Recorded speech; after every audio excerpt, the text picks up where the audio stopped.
Welcome to Praxology, where theology fuels the mission of the church. We are a collaboration with Formation College and Josiah Venture to help each other think biblically, reflect theologically, and act missionally.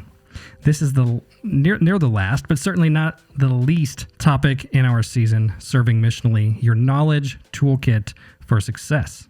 And alongside me, your host, Sean Smith, is a special guest today wearing a lovely red shirt with some nice feathers on it. Ben Robertson, say hello to our listeners. Hello, it's good to be here with you all. It's going to be an amazing episode today talking about the idea of coaching and how that relates to things like discipleship and Christianity. So, Ben, as we get started, many people know who you are, but some listeners may not know who you are. So why don't you tell us about yourself? Yeah, well, it's good to be here with you all. I am originally from the state of Minnesota, and I went to school, studied to be a special education teacher, got to teach for 2 years, absolutely loved it, and then stepped into full-time youth ministry. After that, ended up coming here to the Czech Republic. And in the meantime, kind of in that in-between zone, I went to Bethel Seminary and got a master's in transformational leadership. Which is part of the reason why you're on this podcast. Also, later, feel free to plug your social media that you've been doing. It's on point. It's really good. It's fantastic. And so what made you want to study? I'm going a little off script here. Yeah. What made you want to study at Bethel for transformational leadership? Like what sparked that? Yeah, that I ended up sensing the need to get more ministry training specifically. Once I was working in youth ministry, I knew I wanted more theological training and thought that would really be a great setup for coming over here and serving in the Czech Republic. Yeah, so I've always been passionate about leadership, was the middle school, high school student reading books about leadership. So what? So I thought we would go even further into it. Nice.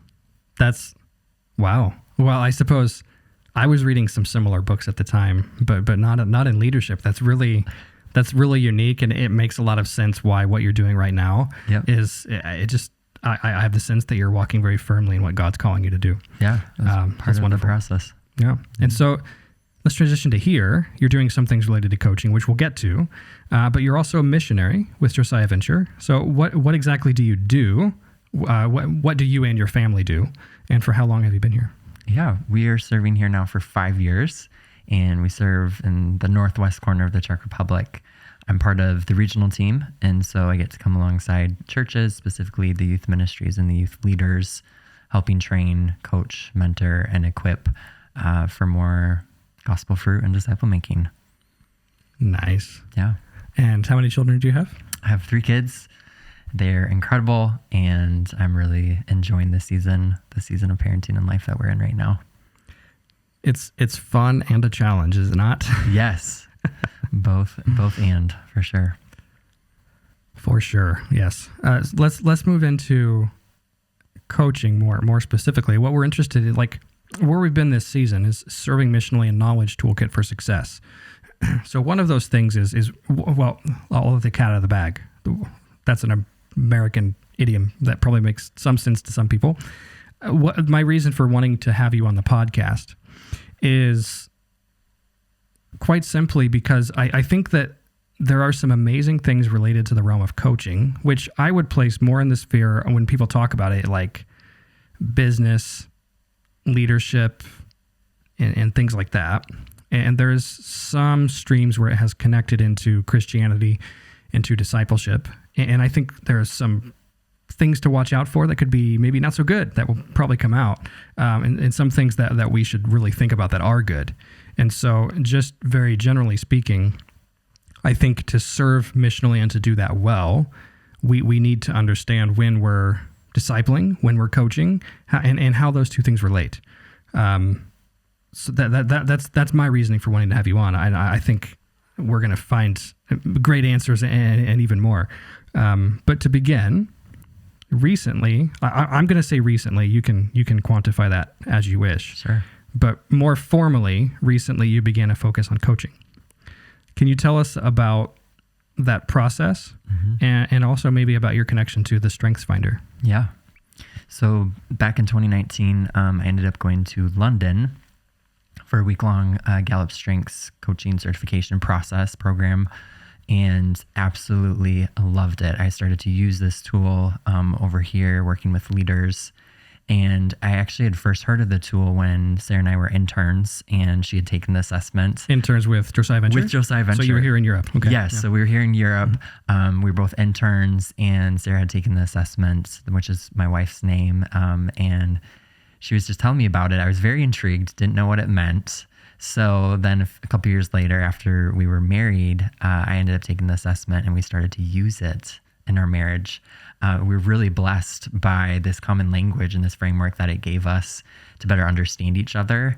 I found out my top are literally her bottom, and her bottom strengths are literally my top. So it was really fascinating.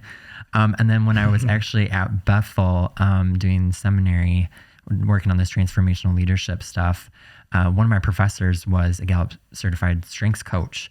And so he walked our cohort through the tool, and he group coached us, and it really did change a lot for me. So after that, then as I started to use more coaching back in 2021, I started a 3-year coaching program. So now I'm a certified professional coach with the EMCC.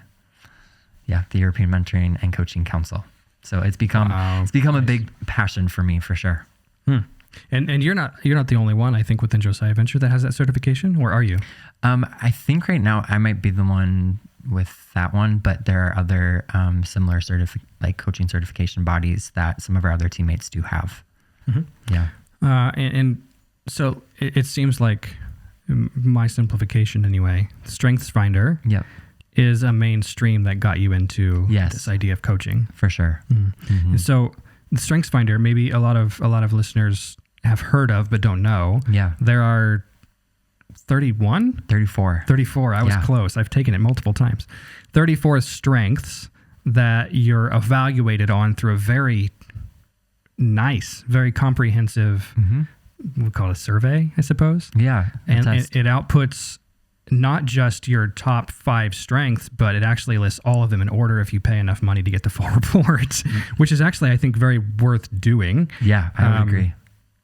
Is there anything else you want to say about the Strengths Finder in general? Yeah, Gallup would say that you as a leader and individual, you have all 34 strengths available to you, but most of us are using definitely our top 5 and often our top 10. Those we're really drawing on daily. So it's really helpful to know what you're good at, and it's also helpful to know which areas you need some help and some support and how you can keep growing. That idea of you have 34 hidden strengths goes really, really well in, say, listeners who are in perhaps Western Europe, maybe America, other places around the world, but might sit a little differently with people around the Czech Republic where we currently sit. Yes. So how do Central and Eastern European nationals take that idea from your experience? Yeah, it's been a really cool process to see how this tool is expressed in different cultures and different value systems. I've seen here working in the Czech Republic with different leaders that at first there's a little bit of apprehension of, okay, but I can tell you, Ben, what I'm not so good at, but what about, and then I like to really explore what the leader is good at and what they bring to the table. And I found that once we do that, some of that deeper work, naming and then figuring out ways that they can actually aim those strengths into their practical life or into their ministry life, that there's just a confidence and just a healthy appreciation for the strengths that they do have. Nice. Yeah. So next question is definitely related to that of, with the Strengths Finder, how have you found that to impact teams that you have, if I can use the term coaching, you've kind of coached them through a process of Strengths Finder. Maybe you can talk about what that looks like if you want, but how have you found that impact teams that you've... Yeah, I think this is a great this is a great tool for working with teams. It really gives teams common language. This brings more clarity, it brings more awareness, and more opportunities for the teams to grow together. I've been playing with this definition of humility recently, that it's being able to name what you're good at and also what you're weak at. And I've found that leaders often struggle naming what they're good at. And also then on teams, sometimes hard to come forward and to share which areas you're strong or weak in. So once I've done some coaching and some awareness around strengths, I've seen teams like completely reconfigure their team to switch up who's working on what projects or how they spend their time. Sometimes you'll have maybe someone with a certain set of strengths working on a project. It's maybe quite draining for them.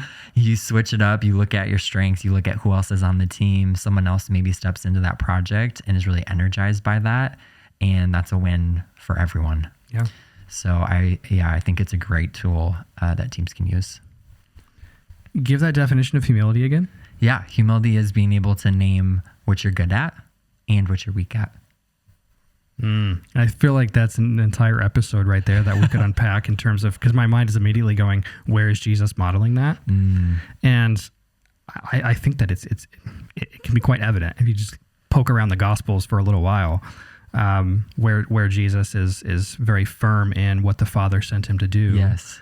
But also in many senses readily admitting his weaknesses. At least one example could be in the Garden of Gethsemane. Yeah. Where people don't like to focus on with Jesus focusing on his weaknesses. And I suppose there's a lot that could be unpacked theologically. Sure. And where it's true, where it's not, and so on. Yes. But I think that holds up. And I appreciate that because how do you say, like C.J. Mahaney, I think is his name. He wrote a book on humility.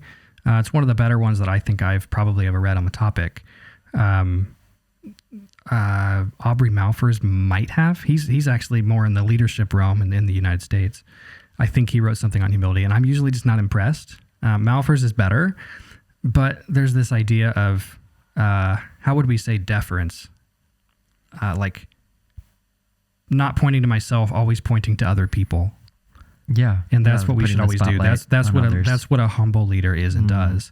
But what that omits or what that doesn't say is where a leader is confident in their own abilities and being able to speak that. Yep.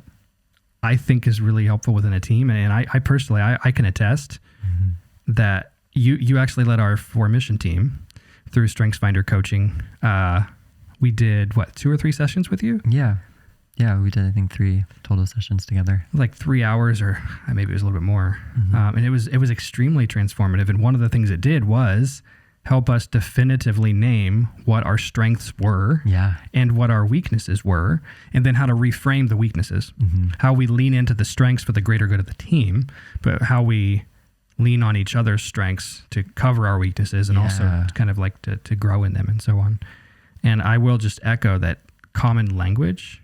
It gave us a common language that I think we go through seasons where we maybe use it more over others, but it's still an underlying current within our team. Like the leadership challenge language is really helpful. We still use that. That's great. But our StrengthsFinder stuff that we did with you really set some really firm, good things in place with like interrelational dynamics. Yeah. That you have a way of like commanding and drawing that out of people. So it's amazing. Thanks. Yeah, and it's a great tool as well because the strengths, Gallup groups them into some different areas. So you can see, who on your team is maybe stronger in strategic thinking, or how the team's doing in the area of relationship building or influencing or executing, those types of strengths. So it's great to give you some framework, some language, and hopefully clarity. Yeah, and let's name those big categories now. There's I'll let you do strategic. Strategic thinking. Gallup colors those as green, so the green strengths, green strategic thinking, and then we've got relationship building, and then there's influencing, and the last one's executing. Yeah, and so we'll play a little fun game here. The 4 mission team, think academic people leading academic school and doing higher education related things with a mission organization. Of those 4 things, where was our team obviously the weakest? The weakest. Do you remember? Oh, the weakest. Oh shoot. I remember you all were so strong in the strategic thinking. Yep. Was it the influencing? It was. Yes. And what it did at the time was tap into, like, our formation is in the 5th year of its Existence. I couldn't think of the word. Thank you. Can I say existence? Yeah, 5th year of its existence here in Europe. It's existed for much longer in the UK. And because of that, networking is huge, not just for recruiting, but for other things as well. And we were thinking about that at the time, like, and moving forward. And one of the areas where Gallup and your coaching of us with StrengthsFinder really helped is in the area of leaning into our other 3 categories of areas. Like, we're very, very strong as a team in strategic thinking. Sure. And you pointed out, I remember almost word for word, like, there's strengths, like within strategic thinking, there's this list of 10 strengths or something. And some of those have crossover to others. And so if we lean into those that we're already good at, it can cover our weaknesses and actually help us to grow in influencing. Exactly. Yeah. And it has, like, it's changed our team. Yeah. And we see that, maybe different teams you all have worked on before, you can see how difference can easily become conflict. But in this kind of thinking, difference can actually be a huge advantage. And you can tap into, like, your strategic thinking strengths and then see how the Lord might use those to then influence. So it's cool how it goes together. Yeah. So if you're listening and you're leading a team or you're on a team, talk with your team and try to figure out in some of those categories, whether you do the StrengthsFinder or not. Yeah. There's lots of tools that teams can use, but definitely lean into them. Yeah. See where you're strong, where you're weak, and where you can develop the weaknesses through the strengths. Yeah. That's one thing that it's been remarkably helpful for our team. So glad. Now let's only slightly transition from StrengthsFinder. What you were doing with our team was coaching, I think, but we've been using this word. Yeah. And one of the things that Tyler and I on this podcast talk about a lot is defining our terms. Yes. We have to use them clearly. Otherwise they just become cliches that mean absolutely nothing. And sometimes I feel like in the Christian world, at least in some parts of it, coaching is just, like, coaching's great. And coaching gets equated with discipleship. But I don't think coaching is discipleship. But I think we should start before moving forward. We've, kind of given some picture to what it looks like, but how would you actually define coaching? Yeah. I would say coaching, it's this co-created relationship where 2 individuals come together. I like to think of 2 individuals actually journeying down a path, maybe say in the beautiful Bohemian forest of the Czech Republic, symbolically, but with lots of exploration and curiosity. I think the brilliance of coaching, there's this important belief that the coachee is very, very resourceful and that they are actually able to solve some of their own challenges and problems that they encounter. So rather than offering solutions to the coachee, the coach's role is actually to help them solve their own challenges. So I think in this way, coaching is really unique. The coachee brings the topics and the areas that they want to discuss to the session. But yeah, initially I had a very one-dimensional view of coaching. I simply thought it was for individuals that wanted to work on their goals. I thought it mainly was just about asking questions, but now I see it as so much more. Yes, I've worked with different leaders. We've coached different leaders working on different goals. Those are really important. But often in our sessions, we spend a lot more time looking at strengths, looking at weaknesses, looking at values, and looking at beliefs. And so as a result, I've also seen the impact of coaching. I've had leaders start new jobs, finish jobs, start relationships, end relationships, move to different places, return to abandoned hobbies, start up some new rhythms, habits, or routines, and also hire and fire new team members. Nice. So there's quite a wide spectrum of things that you can cover in coaching, but it's a really exceptional tool. Yeah. Yeah, I think, well, how I've used coaching doesn't really matter. Your definition of coaching, we'll come back to in a few more questions. Mm-hmm. It's not too different from when Tyler and I went through a certification that's within the UK for higher education to enter a fellowship, which we both have successfully done, which is amazing. Congratulations. Thanks.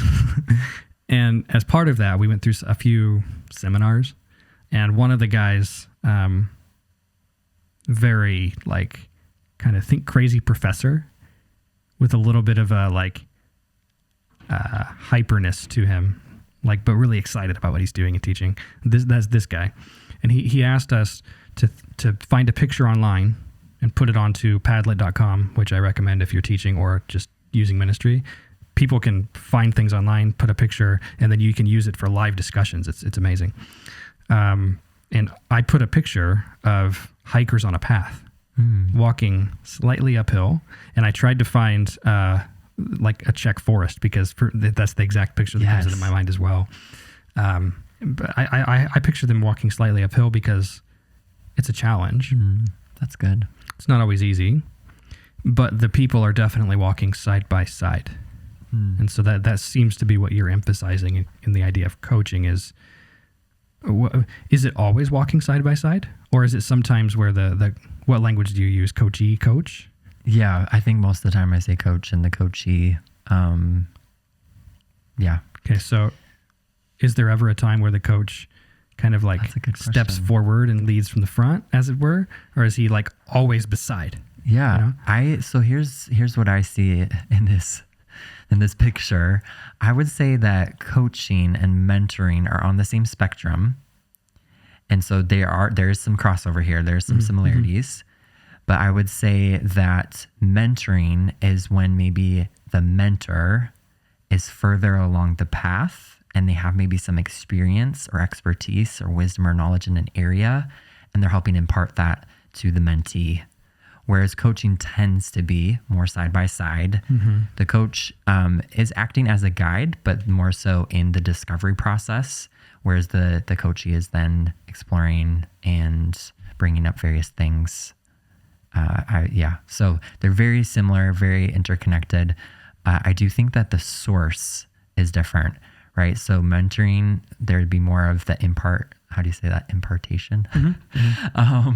So the mentor is giving some kind of maybe advice or support to the mentee in an area, whereas in the coaching relationship, the coach is really helping pull out and draw out what the Spirit has already put in. Yeah. Nice. That's quite literally what we strive to do in the formation classroom. Nice. Walking alongside and sort of coaching, but there's also mentorship, and it's I like your thought that it's a spectrum because there's crossover, and you have to know when to use one over the other. And so this another unscripted question for you. I apologize. In that illustration, there's a lot that's demanded of the coach to the coachee. The coach has to recognize a lot internally what's going on inside the coach. Absolutely. But also listening and seeing what's going on inside of the coachee so that I can work with the Spirit to draw that out. 100%. So take me into the mind of a coach. Yeah. A coach who does that well what do they have going on inside of their brain? Yeah. For me, it's a complete dependence on the Holy Spirit in those coaching moments and those conversations. But yeah, there's a tuning into the state of the coachee. What are they maybe sensing? What are they doing with their body? We can talk about that more later. Body language is a huge aspect of it. Just overall, maybe emotional or mental state of the coachee. Then you're also, like you said, you're tuning into yourself and checking, okay, am I present? Am I walking with them? Or am I 10 steps backwards at the previous tree? And then also, tapping into and having open ears to hear how the Spirit is directing your conversation. So I do find that there is a lot of, what do we call that? Attunement into yourself as a coach, into the coachee, and then also into the Spirit, triangle. Yes, and I would add in the realm of social psychology, regulation. Yeah, you have to be able to regulate. And there's some other things too, but definitely in order to not just let whatever you're thinking kind of take control of the situation. Yes. But actually listening and beyond sharing empathy, really drawing out what you hear that person saying. Yes. There's a fine line there of when you, like you could ask the same question in two different ways. Yeah. One would be directly leading. Yep. And in the coaching stuff, I have been coached in yes. By another member of the JV organization, as well as you, I believe, says that you should never ask a question that's leading. Yeah. Only sometimes. That would be more mentoring. Yep. So I agree. In the pure coaching form, you're not supposed to ask leading questions. Yeah, you really want to be hearing and being present with what the coachee is bringing into the situation. Yeah. But it is fun. The more that you get into coaching, you see what a wide variety and what a wide spectrum there is. I've read different books, like many of you have heard about open-ended questions and how crucial and important those are. But then I've read some stuff where there's, master veteran coaches that talk about the importance of closed questions. And when I first started in coaching, I was like, you can never ask a closed question. But actually closed questions help bring clarity. And you can very clearly see if something is a yes or no, or if you're going to move down that path or not. And so, I think, again, maybe a whole nother podcast episode on questions, but there's a lot of variety that you can bring to coaching. Yeah. I'm going to try to summarize maybe before moving us forward in my own way through somebody else named Heidi. The person's name is Heidi Baker. I heard about her through my supervisor in London for PhD stuff. And she has a phrase. I think it was her that came up with it, but maybe she just uses it. But it seems to fit here. And to illustrate, there's a word stoop, which is a really old English word that means like to bow down. And she says that we have to go slow and stoop low. And that resonates with me with this idea of coaching, like what's going on inside of a coach's mind, whether or not we're pure coaching mentor, blend, whatever, is that we've got to be able to slow down to hear from the Spirit dually. Yeah. We have to hear from the Spirit in us, but also hear from the Spirit through the other person. Yeah. And that requires a slowing down, not just like, okay, we need to walk slower. Maybe you do. Maybe you're walking too fast. You're breathing too hard. But more or less like slow down your own thoughts. Yes. Like, okay, well, maybe I need to file that away and ask it later, but it seems like maybe a better way to say it would be this because this coachee is right here in front of me. Yeah. And kind of letting them lead in a sense, as it were. Yeah. Yeah, that's a great summary. Go slow and stoop low. And stoop low, like bow down, worship God. So don't forget to engage the Spirit who is changing us while we're being used to change others. Yeah. I'll ask one more question, quick lightning round, and then we've got to move forward. Sure. I've had quite a bit of fun asking off-scripted questions, so I'm aware of keeping us moving forward. But I wonder what some of your, we'll say, personal influences have been related to coaching. Yeah. Well, for sure, Jesus. He's totally transformed my life. But I was really impacted by that professor, Dr. McCloskey, and he just modeled this passion for investing in leaders and really, really drawing out the strengths and the good things in us. I also got to work with two other coaches that were part of this training program. Their names are Joe and Zoe, and they have their own coaching company, but they just really modeled this passion for coaching, and they saw potential in me and in the others in our cohort. And so they've been great influences in the coaching realm. Yeah. In research, they say that to find your own voice, you kind of have to model yourself after your favorite person who writes, like because they write clearly and it has a flow. The argument you want to not put the book down, but looking to those influences, it sounds like it's really important also for your own developing coaching style. Is intentionally think about who am I letting influence me. Yeah. Cool. Well, let's jump into the lightning round. Sure. Before we think biblically. Mm-hmm. These are off-scripted questions. I promise we'll find out about the third question. I'm curious what you may have to say. I'm excited. But first question, best vacation scenario of all time for yourself. Yeah, best vacation scenario. Definitely being at the beach, the sun, being outside all day, having some good food. If that's not available, then horseback riding the entire day at a farm. Wow. So there's a spectrum for you. Either go to the beach or go ride a horse. Give me the beach or the horse stall. All right. Yeah. No, that's cool. Although I'm thinking of a few summers ago when I was in the U.S., we went horseback riding and it was like for 2 hours. Yeah. And my son was like, I want to go back. So we went back early and it was easy. The horses already knew the path. So it's like a taxi. Like you're not doing anything. But I was sore afterwards. If you want to go horseback riding all day, well done. Well done. That's so true. You gotta watch out for. What about horseback riding on the beach? Yeah. Yep. Have you done it before? I have swam with horses before. What? Yeah. Some people swim with the dolphins. That's old school. Swimming with horses is surreal. It feels like this awkward tank moving under you. It's very, very crazy feeling. That's fascinating. Yeah. There's no transition. Next question. No transition. Keep it going. Best superhero to depict the idea of coaching. Oh, that's such a good question. I would say my wife and I, we've been talking a lot about Black Widow and the way that she didn't have superpowers, but she really harnessed her skills and turned them into a gift and ultimately sacrifices herself. And so I would say there's spoiler alert. I would say there's someone there or something there in that realm. I didn't expect you to say that, but it makes sense.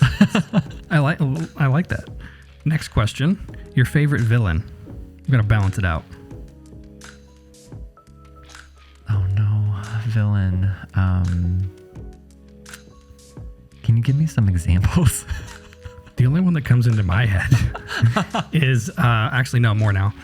What's his name? Vector from Despicable Me, the guy that wears an orange tracksuit. Oh, yeah. That's good. Or in Iron Man, the guy who comes onto the racetrack and he builds this thing to... Yeah. I forget his name. Unfortunately, I don't have a strong example right at the moment. The Joker, Batman. Yeah, there could something might come though. Yeah. If you think of something, we'll pause. Okay. That's the one I was curious about. One book on coaching and leadership that you recommend. Oh yeah, I would recommend a starter book that is not directly coaching, but a great, I would say, coaching one-on-one book is Time to Think by Nancy Klein. Her thesis is that we don't give people enough time to think, and so she's all about creating thinking environments where people can be genuinely heard. So that's a great one. That one kind of changed my journey. And then the other one is The Coaching Habit by Michael Stanier Bungay. He has it's a very practical book to get started on the coaching world. Nice. Yeah. To give those a listen or give them a read, whichever you prefer. If you're a Audible person, audible.com, or you like the physical or digital actual reading, give those a good perusal. Moving into thinking biblically, what might be some examples from the Bible about aspects of coaching? Yeah. Maybe it's how you see it, or maybe how others in the field of coaching do it. Well, yeah, for sure. I mean, looking at Jesus and looking at his approach, I think there's some key values that definitely connect to coaching. I love the questions that Jesus posed to his disciples at Caesarea Philippi in Matthew 16. He starts and he says, right, this question of who do people say that I am? Or who do people say that the Son of Man is? And then he gets more specific and says, but who do you say I am? And so I love in this example, in a very short conversation, at least what's written. I'm curious if the conversation, what came before or after it, but in this very short example, we see that these two questions led Simon Peter to making this bold declaration that you are the Christ, the Son of the living God. And so I find this same kind of power in coaching questions. Often when working with a leader, we start with maybe some, kind of more general questions. Mm-hmm. And as the conversation goes further, it gets deeper and deeper and deeper. And then eventually the leader is able to come to a really exciting conclusion or some kind of breakthrough, or also something that they might need more time to think and process through. So I also really admired the conversation that Jesus has in John 4 with the Samaritan woman. I mean, the amount of challenge that he posed in a short time, it's incredible. I like the amount of, could we say, psychological safety that he was able to build in order to have that type of conversation. It is really stunning. And I think challenge, especially as a coach, like you said, the upward path of that journey, there has to be challenge. Growth requires discomfort. Growth requires there to be challenge. And so as a coach, I have to be ready to challenge the leaders that I'm working with. Wow. Yeah. In John 4, it's interesting. Jesus is using kind of a closed question. Yeah. As it was just related to what we were talking about earlier. He's leading her. Yeah. But the way that he creates psychological safety, I like that term, is it is remarkable. He builds that trust very, very quickly to where she's feeling safe. And that fits the coaching idea because he's walking alongside her. He's taking her into account, probably reading her body cues and so on. Yes. Yeah. Yeah, I would be so intrigued to just sit there and to have watched that conversation take place because honestly, like, she could have left at any point. She could have stood up, she could have walked away when it starts to get more personal or talking about her romantic life, right? There was a reason, and she stayed in that conversation. And then we see that the end result is pretty profound. Yeah, I like the way you use imagination. Yeah, you're poking around. You're keeping the text as it is, the biblical text, but poking around and like, what's going on around here? Yes, I think I'm a very visual learner, and so I often, when I read the Bible, I'm picturing it in my mind, which isn't always accurate, but it's also kind of fun to think, what would have it looked like to be there, to sit, or to watch.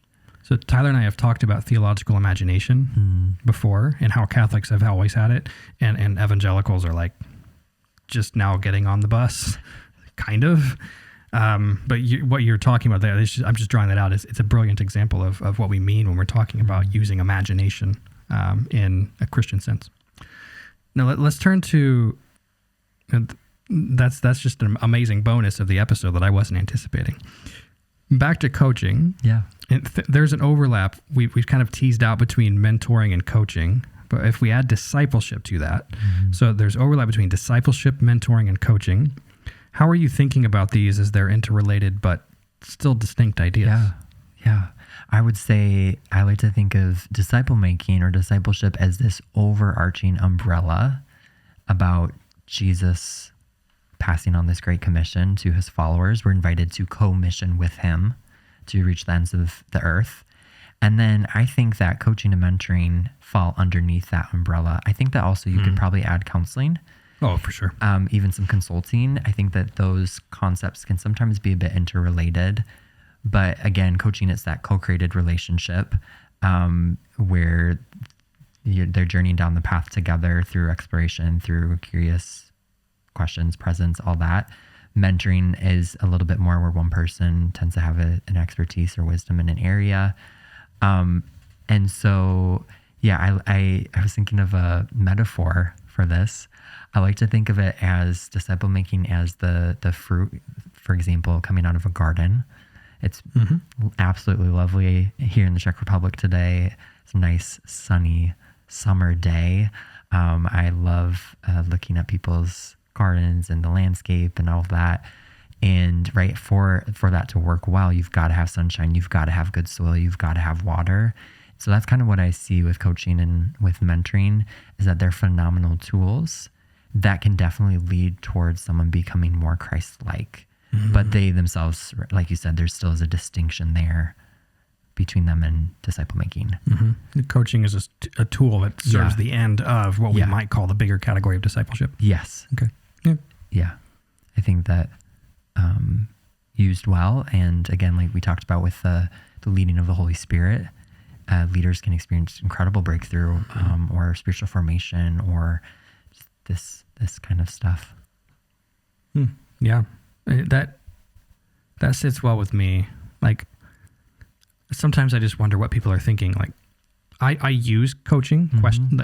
Well, I suppose the aspect of asking good coaching questions, I find that really, really helpful. For sure. When discipling people. Yeah. But it's kind of a thing that I like slip in and out of. It's almost, it's part of a broader grid in which I'm discipling somebody. Yes. So, and they're to become like Christ. The way we ask questions can open up somebody's mind or close it. Yeah.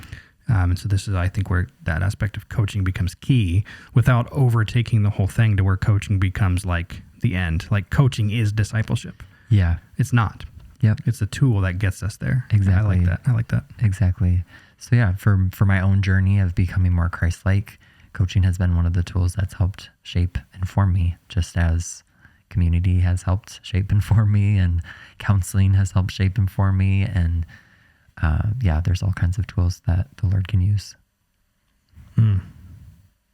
Nice. I'm gonna switch up one of our final questions. Sure. And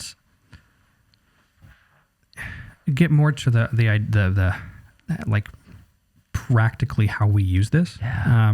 So first, in terms of resources, the church typically borrows resources in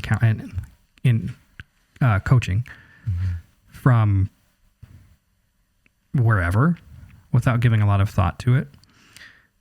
And I'm a proponent of broadening out. Like, theology is the queen of all disciplines. I don't have time to explain what I mean by that, but is the one that integrates all of them. And so we have to be engaging in neuroscience. Yeah. It's really fun. Yes. We have to be engaging in counseling. It's also really fun, but also things like coaching and leadership and so on. What might be some good resources for people who are like, I'm discipling somebody right now, and I realize that maybe from this episode, adding some aspects of coaching could be helpful. I would like to grow in that. What books might you recommend to a person in that situation? Yeah, I think another phenomenal book is called Coaching and Ministry. And so that's by Keith Webb. Yeah, he's developed some other resources as well about coaching, but I think that one is a great also starter, and you can use it basically immediately in how you're walking and discipling others. Another book that I, like I mentioned earlier, that I love is called The Coaching Habit. In that book, the author talks about an advice monster. He has a great TED Talk. If some of you like TED Talks, he's got a great TED Talk about our advice monster and how, right, someone comes to you, they maybe start talking, and your advice monster just wants to like come out and attack them. You want to give them everything that you know and that you think that they need. The problem with that is that often we don't do a great job listening and actually hearing what the problem is. So then we give premature advice to kind of a surface solution rather than spending a little bit more time in the conversation, going a bit deeper and helping that leader get to a different place. So I would say if you're looking for a good first step, just check in with yourself when you're meeting with someone and just ask, okay, when does my advice monster want to come out? That's an interesting one. Another practical tool is to be thinking about how you can body mirror and body match the people that you're meeting with. That's a counseling skill. Yeah. I always think of that when a student sits down and is all excited and they had some major, some kind of cool event happen over the weekend. It can totally change the conversation if you lean forward and get into the conversation as they're leaning forward versus if you lean backwards and cross your arms. And so I think that's a cool skill that all of us can be working on. And you can even do it across Zoom. Yeah, I've done it. It works. It does. It's the really cool thing is you can, the amount of awareness that takes from a coach, it does a ton of it. But if you lean forward, you're speaking nonverbally, and 90% of communication, roughly speaking, is nonverbal. Yeah. And so we have to think about those things as we are coaching because it impacts more than words in very real sense in terms of absolutely what people are doing on a daily basis.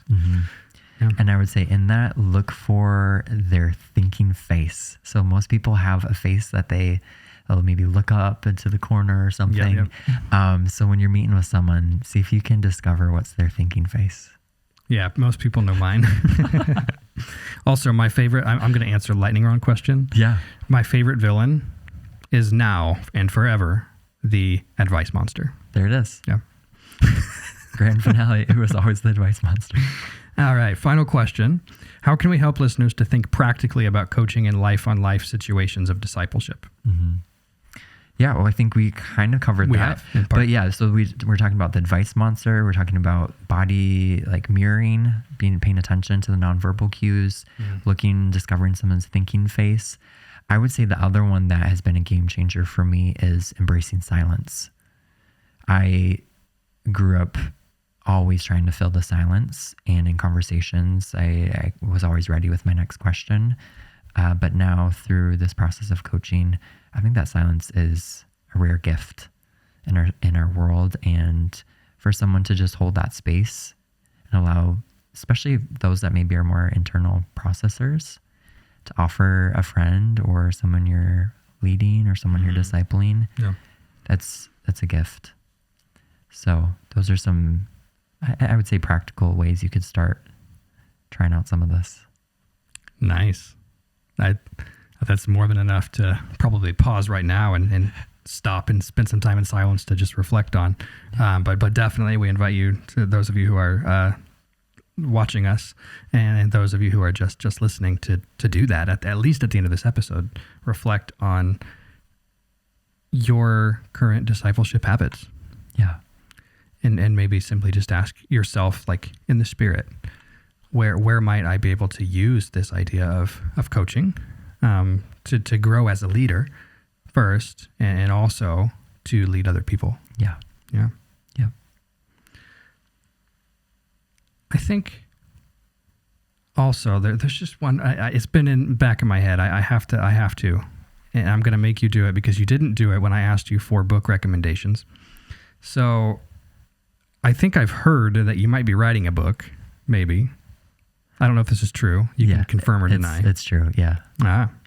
And also you've got some amazing social media stuff that's coming out that I imagine is in some ways testing and in some ways just creating platform, which is amazing. And I want listeners to know what that is and how to find it. Yeah. So please tell us. Absolutely, yeah. If you're on Instagram, you can check out the page. It's Ben the Coach, and it's _. So Ben _the _coach. And yeah, I'm on there. I love creating content. I realized just how much I like to come alongside leaders and give some practical things. So there's some ministry wisdom on there. There's some coaching tips, leadership lessons. I'm really, really enjoying creating content. So yeah, and I have written a book about self-leadership, and am just in the kind of editing revision stage, which is quite intense. I'm not going to lie. I understand you. People oftentimes don't know what goes into a book that gets published. Yep. It's a lot. Yep. I respect all authors in the world. It's very needed, though. And I will say some of my favorite stuff that you have right now that I've seen is related to Sabbath and silence, solitude. Great. Yeah. So check out Ben _coach. Thank you. On social media and look for his book coming to stores near you, or maybe Amazon or something. Maybe next year, the year after, we'll find out. Yeah. No, it's exciting. We're looking forward to reading it. Maybe when it comes out, we'll have like a book launch. We'll fit it into the next season somehow. Sounds great. Next couple of seasons. Sounds great. I'm ready. Well done. Thanks for joining us today.